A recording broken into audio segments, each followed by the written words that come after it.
बेयावनो खुलुमबाय दा आंनि हिन्जावा न'आव फैबाय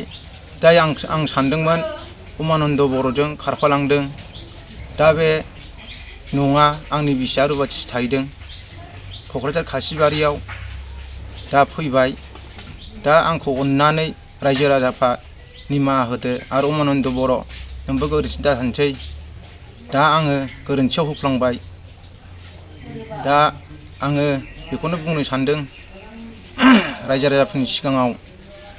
दा आरो आंखौ निमाहा होदो रायजो राजाफोर दा न'खरनि मानसिफ्राबो उमानन्दनि न'खरनि मानसिफ्राबो आंखौ खेमा हो दा आङो बेखौ होफ्लांदोंमोन नालाय बेजों सन्देह खालामनानै थांदों साननानै बेबो फन सुइस अफ ओमफ्राय बेबो फन बे आंनो खोन्थाहरबाय नालाय उमुगाव ओरैबायदियाव दं मालिकनि नाम्बार हरलायलायबाय नालाय आं बेखौनो सानदों बेजों थांमारदों नामा दा नङा आंनि फिसा दा रुवाथि थाहैदोंमोन दा लाबोबाय न'आव फैबाय दा बेखौनो आङो खावलायनो सानदों थारमाने बियो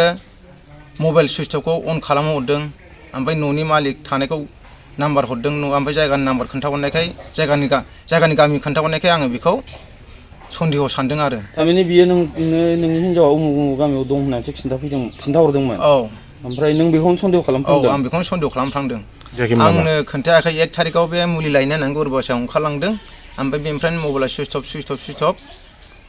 दा बावनो गामि थामि खोन्थाहरनायखाय उमानन्द बर'आ आं बेजों थांमारबाय नामा बेजों थांदों नामा सन्देह खालामनानै आं दा होदोंमोन दा बेजों थाङाखै दा मानसिया खामानि मावनो दंहैयो माबायाव जुम्बुआव दा बेनो आरो आंखौ खेमा होदो दा मोनसे खोथा आंनि बे सिगाङाव हगारनाय भिडिअखौ दा दस्राफ्रा खावनानै होदलागासिनो दा दाख्लै आं इउटुबारफोरनाव होनायखौ दानहोबाय आरो दा दस्राफ्रा सालु खालामगासिनो बेखौ आंनि पारमिसन मोनफ्रा मानो बिदि होखो दा अननानै दान बेखौनो आङो लुगैयो रायजो राजाफोर आरो इउटुबारफोर